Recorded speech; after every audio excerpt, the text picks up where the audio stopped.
again Mr. Christopher G. Illumin, our MAMA 2024 Outstanding Leader in Environmental Advocacy.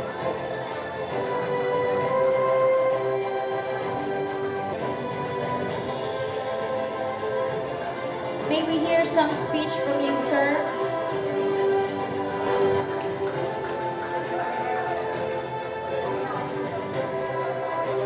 Actually, itong award na to, Gintong Pamana ng Lahi, naalala ko po kung sumagi sa isip ko kung saan po tayo galing.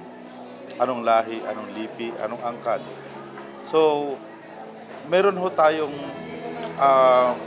sinasabi po na pamana na galing po sa ating lahi. Sana mangyari na po yun. Pero gusto ko rin i-remind yung mga nagdaan po na mga heroes po natin like Dr. Jose Rizal. Gusto lang po sana ipaalala ulit ano po yung mga gintong butil na isinulat po niya. So ito po yung mga gintong butil mula sa sinulat ni Dr. Jose Rizal.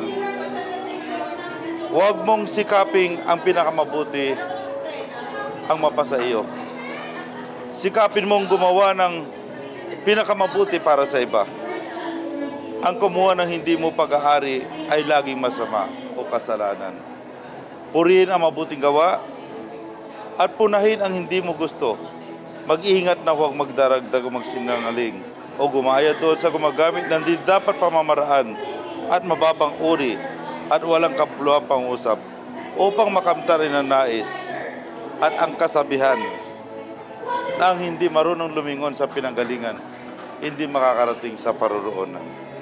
Bago natin maabot po yan, yung pamanahon natin, is because the greatness of our nation is the greatness of our people.